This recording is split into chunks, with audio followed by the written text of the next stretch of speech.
صحفي فرانس فوتبول ينصح شرقي باللعب مع الجزائر. السلام عليكم، مرحبا بكم اخواتي. لا تنسوا الاشتراك في القناة، تفعيل الجرس، لايك للفيديو للتوصل بكل جديد. نصح صحفي فرانس فوتبول الجزائري نبيل جاليت موهبة أولمبيك ليون ريان شرقي باختياره المنتخب الوطني الجزائري خلال الفترة المقبلة. وقال جاليت في تغريدته على صفحته الرسمية في تويتر: أنصح ريان شرقي باللعب مع المنتخب الوطني الجزائري والمشاركة في بطولة كأس إفريقيا المقبلة بكوت ديفوار.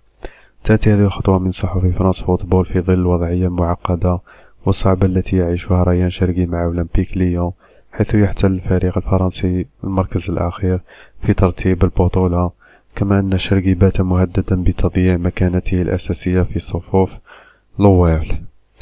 يعتبر ريان شرقي صاحب 20 سنة واحد من أفضل المواهب في البطولة الفرنسية خلال السنوات الماضية. لا تنسوا اخواتي الاشتراك في القناة، تفعيل الجرس، لايك للفيديو. السلام عليكم ورحمة الله.